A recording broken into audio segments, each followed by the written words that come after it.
Hey everyone, welcome back to my channel. In today's video, we're going to be doing my March doll and book haul, as well as my monthly roundup of favorites. So this is going to be a pretty quick doll haul. I really didn't go overboard. I'll explain more in a minute. But yeah, let's get started. So the first thing I'm going to show you guys is Barbie. And I did end up getting one of the new Fashionistas. This was my favorite one out of the new ones that came out. So to be honest, I think she's probably the only one I'm going to get from this newer line. I just really like her. My Froggy Stuff did a video where she twisted her hair into little twists and I thought it looked really pretty. So I think I am going to try to do that with her. So I got number, I can't see the number, but this is what she looks like. Next for Barbie, I purchased another one of my Birthstone Beauties. This was September, the light-skinned Caucasian Barbie. And she is called Miss Sapphire. So her birthstone is the Sapphire, and this is just part of a collection that I'm trying to complete this year. I have, I think, 4 more of these ones to go, and then maybe like 5 or 6 of the Birthstone collection ones. So I was really glad to find her. She's a beautiful one. She looks very similar though to April and March. So once I get everybody, I'm going to do a big comparison video to see how, you know, which ones look the most alike and to see if they're worth collecting all of them. To me, they are, just because I love them and it's just a big part of what I've been collecting.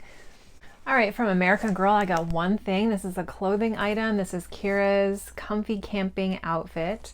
And I am in a weird place with American Girl lately, you guys. I don't know, in an effort to downsize, which I've been trying so hard to do, I just am really questioning about American Girl and whether I want to keep collecting it. To be totally honest, all their stuff is really expensive, at least to my budget. It feels expensive. Like this I bought on sale with a rewards coupon or whatever, but to buy the dolls are like $100 and they're so addicting. Like, you just want to get all these different characters and all the different, especially the historical characters I have a weakness for, and then all the different Truly Me ones. And I just don't want to spend money like that anymore. So I'm really trying to work through what I'm going to do for American Girl. I have a couple that I'm going to be selling, 2 in particular, but I really need to do more with that. But anyway, I couldn't resist. This was one of my favorite cute little outfits. So I did end up getting this one. You know, I don't know if I'm going to get Kira, to be honest, but I really like her outfit. I think it looked cute on Julie too. All right, guys, another thing I purchased on eBay was this My Little Pony. This is part of the 35th anniversary pony collection that came out recently. And this one's name is Glory. And this is what they normally look like when you buy them new. So they're in this kind of packaging, and then it has the different ponies in the wave. And so this is the one I got. I just ended up buying her used on eBay because I just couldn't find her for like a good price new. So I got her to add. And I actually only have, I think, 3 ponies left until I'm totally caught up with all the ones that they've released, which is awesome. So I'm just going to slowly keep bringing them in until that's done. All right, and see, the last item, I told you this is going to be really quick for the dolls, is I finally found this Slumber Party doll. This is Brianna. And it took me so long to find her. I'm sure you guys were in the same boat, at least here in the US. She was one of the hardest to find. Now I've seen her in Walmart consistently, so she seems to finally be in stock. So I did finally pick her up, and she is gorgeous. So I'm finally done with the Slumber Party girls. I'm so happy I finally completed it. Of course, that being said, there's like all these new lines that have just come out. So I've completed Slumber Party, I've completed Winter Break, and you know, they have 3 more lines that are coming out and just came out. So I definitely want the little Rainbow High Juniors. They're adorable. There's 4 that I really, really like, 2 that I am so-so about, but I'll probably just get all 6 of them. And then for Pacific Coast, there's 4 that I really like, 2 that I'm not too thrilled about, but I'm probably only going to get the 4. And then Shadow High, which just came out, there's 4 that I really like and 2 that are so-so. So we'll see. I don't know. It's just never ending. It's never ending. All right, so that's it for the dolls. I think I did a pretty good job in keeping with my budget. I went overboard, I think, in the first couple of months this year, so I'm trying to like rein everything back in. So for the books, I did get a couple. March was my birthday month, so 2 of them were gifts one of them was a gift and 2 of them I got with a gift card. So that's at least good. So my sister gave me this really cute Golden Girls journal. It says it's a guided journal. So it has a picture of all 4 of them on the cover. Rest in peace. I love them all so much. And then this is what the back looks like. Just a cute little picture of them. And it's a really pretty little journal. You know, very Florida. This guy has different pictures of them inside. And then there's journal prompts. So there's writing prompts throughout, which with pictures from the show. So it's really cute. I'm probably honestly not going to write in it. I'm just not really a huge writer, but it's just cute. I love having it. I love flipping through the pages. It's just really cute. So that was really nice of her to get me that. And then I also purchased another book in the Penguin Clothbound Classics collection. And these are the ones that have the really pretty cover designs. They're designed by someone named Coralie Bickford Smith, I believe, and there's a whole bunch of them. So this one is called The Wide Sargasso Sea by Jean Rhys.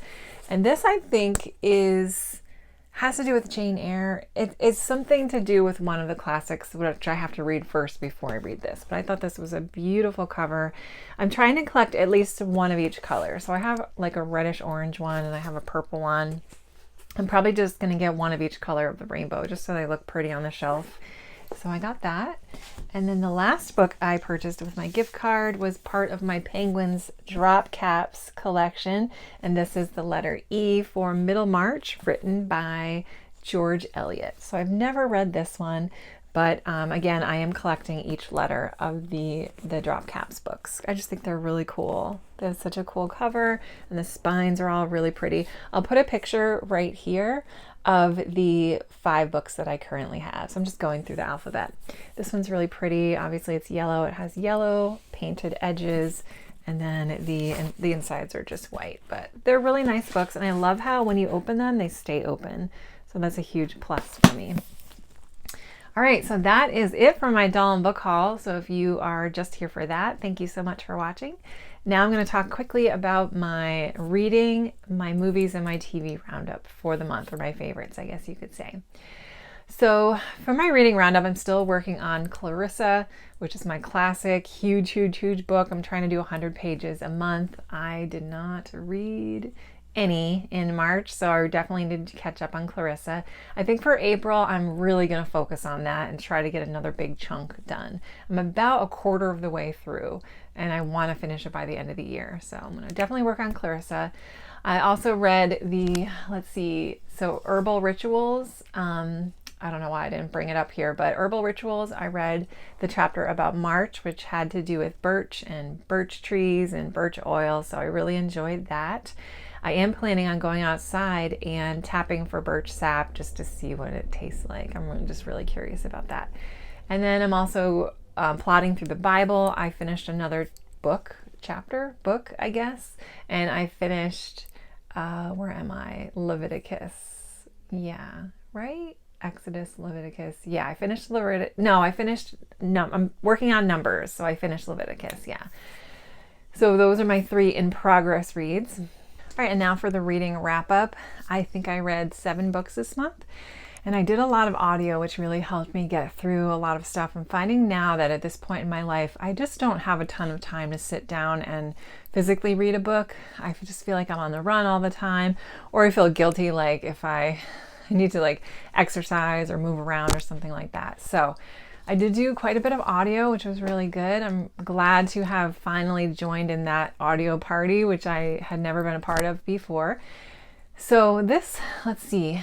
So in March, I read 2 nonfiction books, so I guess I'll talk about them first. The first one I read was a book called Eichmann in Jerusalem.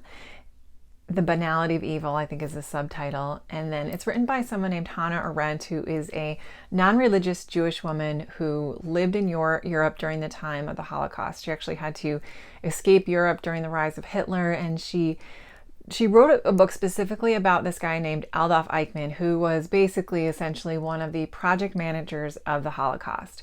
And it covers his kind of history and his subsequent capture and trial in Israel. So this book was very controversial. It remains a bit controversial now, but back when it first came out in the 60s, it was very controversial. And the introduction of the book kind of gets into that a little bit up front and talks about why it was not well received, what her reasonings were and things like that. But now people that are reading it more in the present time are more accepting of her ideas and her ideals. So again, it talks a lot about the Holocaust, which I really didn't have a ton of knowledge about prior to reading this. If you're somebody that really likes cultural nonfiction that centers around the Holocaust and you're kind of educated in that subject, you'll probably really, really enjoy this. If you're a newbie to Holocaust history, it was a little bit confusing, a little overwhelming, but I felt like her writing was really, really good. It was very readable. It was very interesting. I learned a lot of stuff about it. A lot of stuff is just shocking to me. I didn't really realize the mass scale that this took place. And the fact that it took place, not that long ago in the whole course of history. So it paints a picture just showing us that the Holocaust was run and managed by normal people. And we want to think that it was led by monsters, by psychopaths, by people that just had no sort of like social awareness or humanitarianism. But it does go on to show you that everyday average people were the people in charge and the people that were running the show and contributing to the mass murder of millions of Jewish people, innocent people. And she does kind of drill in the fact that he was not a monster. He was evaluated by several psychologists who were just like, he was like an ordinary guy. So that's really what makes it scary. Just knowing that ordinary, regular, average people were letting this happen and were fulfilling job duties thinking that was okay to happen. I don't know. It's just so crazy. So I think she did get a little criticism from that, just kind of really drilling down the point. Like, he was kind of an average guy. He was just following orders. Like, he had such a sense of duty to do what he was told and to follow the law at the time that he was okay with what he was doing, which was essentially moving Jewish people around, transporting them, emigrating them out of the country, and then later on facilitating the transportation of them to these killing centers and these extinction camps. So it was definitely, difficult context to read, but it was very interesting, and I'm kind of interested to learn a bit more about the Holocaust. I don't know if I can handle reading personal stories and accounts. I think that would just be too sad, but it was really interesting, and I'm glad I read it and that I have that knowledge now about that. Anyway, on a lighter note, the next book I read was called Art Curious, Stories of the Unexpected, Slightly Odd, and Strangely Wonderful in Art History. And this is by Jennifer DeSalle, who actually has a podcast called Art Curious, which I've never heard before. So the reason I picked this book up was because it was the book of choice for my alumni college book club that I'm in. And it was the pick for February and March. And this was pretty good. Like, it was okay. So I would say I do really like art, but I'm not really super into it. I took a couple art classes in college, art history and stuff. And I thought that some chapters were really, really great. There was a chapter on Monet that was really interesting. Norman Rockwell, who is kind of based in my area or, the next state over, his stuff was really interesting. I didn't realize how socially involved he was in the second half of his career as far as painting pictures of social injustice during the civil rights era. So that was really cool. There's a section on the Mona Lisa, which was really interesting. There were sections about some new artists I had never heard about.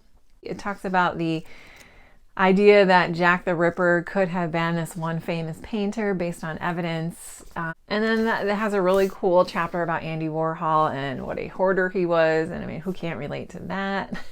So it was really interesting. I thought that her writing was really great. She has a really fantastic sense of humor, which I really enjoyed. But I did find that some of the chapters just went on and on and on. And I was like, okay, I don't want to know anymore. It was like information overload. But to a true art history buff, I think you would really, really, really like this book. For an average art fan, I think that, you would enjoy this book too, but maybe skim some of the chapters. I definitely skimmed at least 2 chapters because I was like, okay, I'm done. I don't need to know. There's so many more books that I want to read. All right. Now, A while ago, I ended up picking up this beautiful copy of Grimm's Fairy Tales from Barnes & Noble. This is one of their Barnes & Noble leather-bound classic collector books, and it has a ton of different fairy tales in here. You can see how thick it is. So I, just for fun, tried to start reading some of these, and I got like this much way through, not far at all, and I decided I do not need to read any of these. These stories, I mean, okay, let's be fair. These were written a long time ago, and at the time they were very different and unique and popular. But reading them now, man, I could barely get through these. They're just, and I know they're translated. I think they were originally probably written in German. Oh yeah, probably German. I will say the beginning of the book has a really interesting introduction about the Grimm's brothers, which I never knew anything about, and it was really interesting.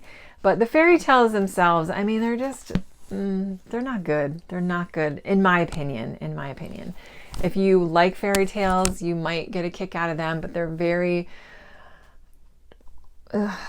just, you know, women don't fare well in fairy tales. Let's put it that way. Women are not written well about. I'm just like, you know, I'm too old for this. So gave that a pass. I'm going to keep the book just for its beautiful, you know, aesthetic on my bookshelf, but I do not need to read any more of that. So that was probably my least favorite reading of the month. I did end up finishing the second book in the In Death series. This is just a bind up of the first two books. So the second book was called Glory in Death, and I thought it was really good. I gave it 4 stars. It was just a continuation of the Eve and the Rourke love story, and I really loved their dynamic. I actually listened to this on audio. I physically read a little bit here and there, but most of it I read on audio, which I'm going to leave in the description below a link of everything that I'm talking about, and I'll put the audio narrator in there in case your library has a copy of her reading it. But it was really good. It was just, you know, a police procedural crime investigation, kind of similar to the first one. What I liked about this one is that there was not a sexual violence component, which was really heavy in the first one. So this one had no, you know, sexual violence, which I really appreciated and enjoyed.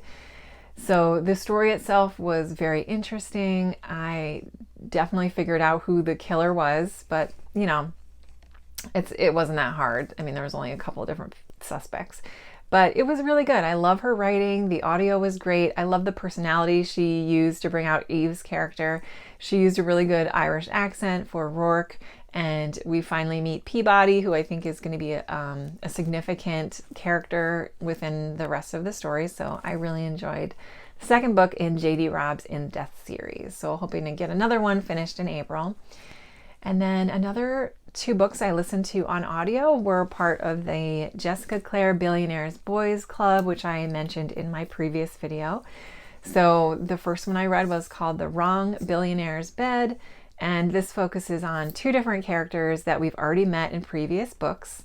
It focuses on Reese, who is just a really kind of funny, cocky, he's the playboy, like, womanizer of the group of guys, of the 6 guys that are central to this story. I did like how his personality was really fun. He just, you know, told things as it was. I did appreciate that. And then the main female in this book, her name is Audrey, who is the sister of Gretchen, who was in one of the previous books as well, which I really loved. So Audrey is like this kind of uptight, really organized, you know, personal assistant to Logan, who was our main billionaire guy from the first book. And it's just kind of like Audrey has a really big crush on a different character, but then she falls in love with this other guy in the meantime. So it was a really, really cute story. I didn't like it as much as Gretchen and Hunter's story, but it was pretty good. It was really interesting. Very heavy on the erotica though, so if you're not into that, it was pretty heavy on that. Not any heavier than the other 2, but you know, it's up there, up there with the spicy times. And then the second one in that series I finished was the 4th book called Once Upon a Billionaire. And this one was actually really sweet. I gave this one 4 stars. I would say the other one I probably would give like 3.5. So this one focuses on Griffin, who is, he is a British character and he's royalty. So he's a prince, not the main prince. He's second in line. So he's kind of like the younger brother prince of a tiny little country in Europe that's probably been not a real country. And he lives in New York City because he wants to get away from all that. But he has to go home to attend his cousin's royal wedding. So his normal assistant gets sick and he has to borrow Hunter's assistant from one of the previous books. And she's a girl from Arkansas. She has a really thick Southern accent. She's very stereotypical from that area. I did find that it was a little too stereotypical, but I don't know. The audio was really cute. So this was the most wholesome and charming of the 4 billionaire books I've read so far. It was the least erotic, so if you like more of a romantic story, I would say you would really like this one. It was very much like, it was the most Hallmark movie-ish one of all of them. You know, your average girl falling in love with royalty. I mean, that just screams Hallmark, right? So that was really, really cute. It was very sweet. I really liked both characters a lot, and that was probably my second favorite book out of the 4 I've read so far. So I read those 2. Another thing I really enjoy about these books is that they don't really focus on the billionaire part at all. So it's just a romance between 2 people. You know they're a billionaire, but it has really nothing to do with the money, especially this 3rd book. They're living their lives in a vacation home the whole time. There's no real talk about money. And so I really like that part of it. But at the same time, I'm thinking in my head, like, okay, if this woman is dating a billionaire, I mean, you'd think they'd be thinking about that more. Like, wow, this is kind of cool. Like, yeah, I don't love you for your money, but it's kind of amazing that you're a billionaire. And if I end up with you, that, you know, it's like winning the lottery. Nobody's talking about that. Another book that I read, this is actually really short. It was a novella called Frozen, and it's by writer Mel Jean Brooke, she's pretty popular. She writes a series, I think it's called The Iron Seas, which I'm interested in reading. Okay, so this one I gave 3.5 stars to. This is a really cute paranormal romance / erotica book. I'm not going to say much about the premise. You could read, you know, if you're interested, you could read the description. But I recently signed up for a Kindle Unlimited trial. And so I have the first 3 months free, and this was a book that was in Kindle Unlimited. But you can also buy the book as well. It's available. So this focuses on a girl named Olivia who is in love with her coworker Eric. And over Christmas, she has to deliver certain architectural or design plans to him. She works for his father, and he asked her to bring these to his little chalet in the woods on her way home for the holidays. So she ends up getting trapped there because of a snowstorm, and there's a paranormal-ish thing going on, and there's a curse going on. There's make sure you read some content warnings though about this, because there is some questionable consent. It's a paranormal romance erotica, if you get my drift, my snow drift. But I thought the writing was really fun. It was cute. It was quick. I did tear up a little bit. Just, I don't know. But I really liked the female character a lot, and I thought it was a cute little quick read. All right, so I saved my best book for last. This was called Daisy Jones and the Six by Taylor Jenkins Reid. And this one's a pretty popular book, so some of you may have read it before. I ended up listening to the audiobook because I had heard that it was really, really good. So the audiobook is actually a full cast audio. So each character in the book has a different actor playing the part. And they're all fairly well-known actors that are doing this. So the main character of Daisy is, I'll put a picture of her here. She's not super well known, but she's in The Mandalorian. Or no, she's in Boba Fett. So that's how I recognized her. Benjamin Bratt does one of the characters. The character for Billy is actually one of the characters from Orange is the New Black, who I was familiar with.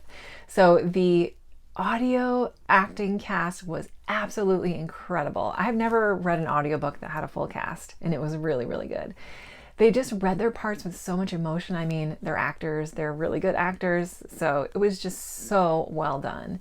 I absolutely loved it. I mean, I'm still thinking about this book. So the book itself is an oral history, sort of done in an interview style, and I didn't realize that at first. So when I was first listening to it, I had to stop for a minute and kind of look up what type of book this was, because I got really confused. So know going into it that it's an oral history. It's just dialogue.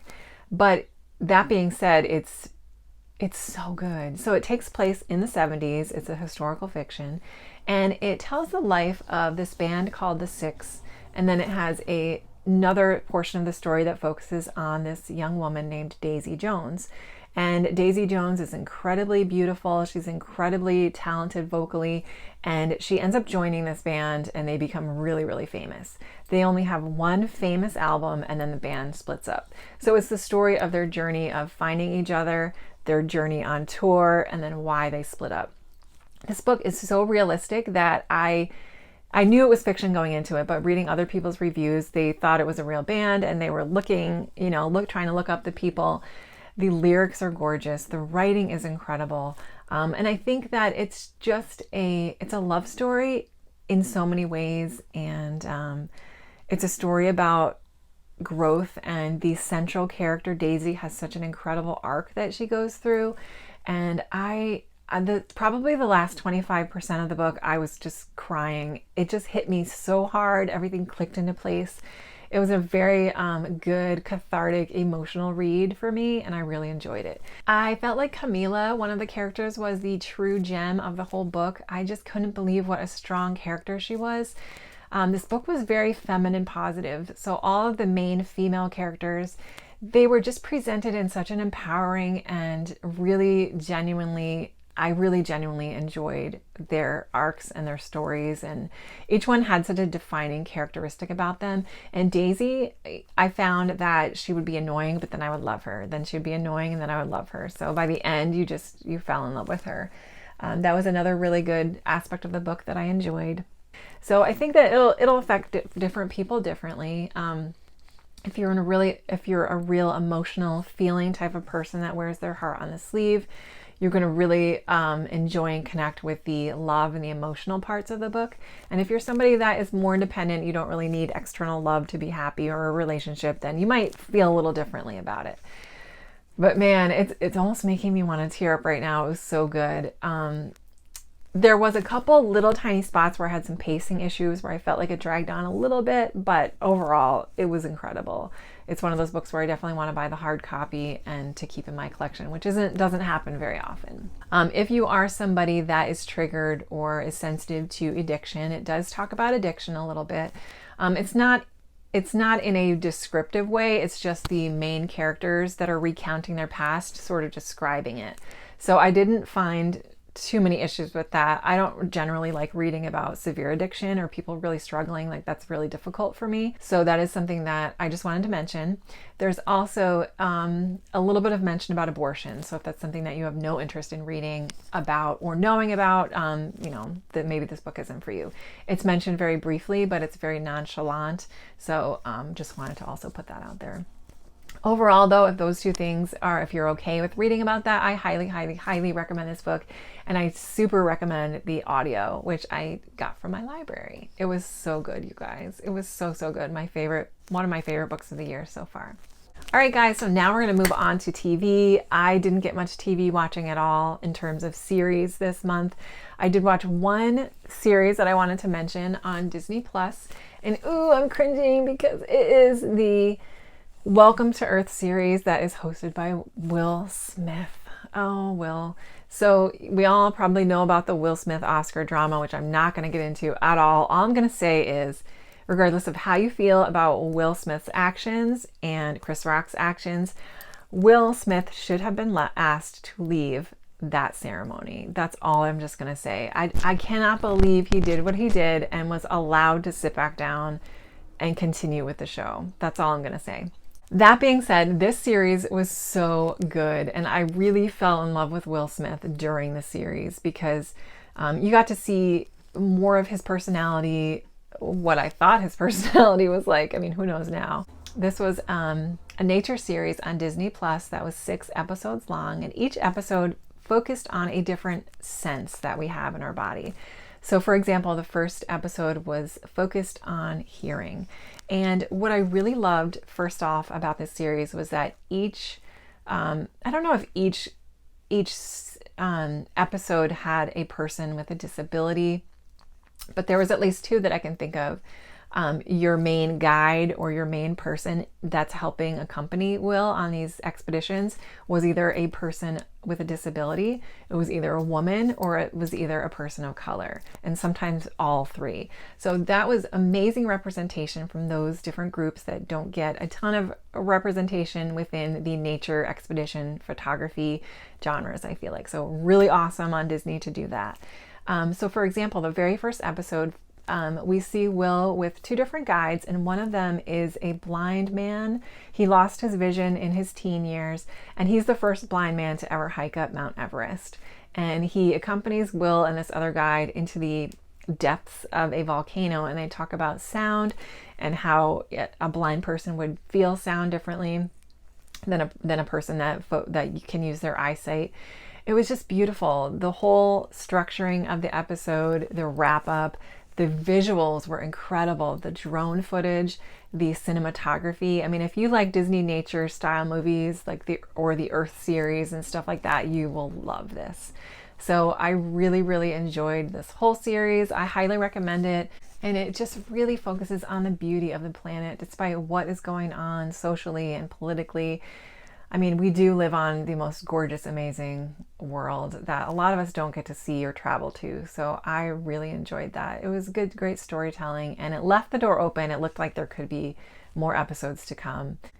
I still also am continuing to plod through Virgin River, a series on Netflix that I've been enjoying. I only got 1 or 2 episodes done though, but they're good. They're really cute. I'm really enjoying that. Okay, so for movies, I did watch a ton of movies this month, and there's a couple different reasons for that. So I have started to do a Disney movie watch. I'm starting from the total beginning. I'm doing a chronological Disney movie watch just because I've always been interested in going back and watching some of the older Disney movies. So I'm actually kind of doing this as a buddy watch with my brother. So I had watched Snow White a few months ago, so I didn't bother to rewatch that one. So the first one up was Pinocchio. And Pinocchio I hadn't seen in a really long time. I remember, obviously watching it when I was younger. And one thing I noticed about watching Pinocchio as an adult is that it is dark. It is a dark show. And, when you're watching it with your kids, you're just like, whoa, I don't remember that. I mean, they don't care. It's only the adults that care. But one thing that stuck out with Pinocchio was the incredible, beautiful animation. Like if you just watch Pinocchio and you look at the background, it is so detailed. The background is painted so beautifully. There's so much detail. I think that at the time that it came out, it was like pretty groundbreaking, just the incredible animation of Pinocchio for its time. And even now, it really stands up well. So, there's some dark themes in Pinocchio. There's kidnapping and, selling children as slaves, and Pinocchio ultimately dies, washes up, drowned in the end. So yeah, but overall, I mean, I love Pinocchio.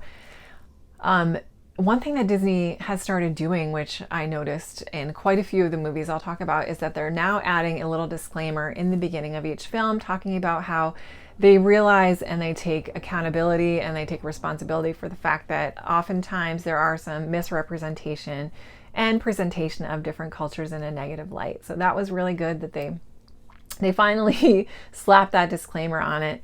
And it's their choice to keep the movies as they are to preserve that original form of art, but they're acknowledging that it wasn't right then and it's not right now. So Pinocchio definitely falls under that, as do quite a few of the next coming ones.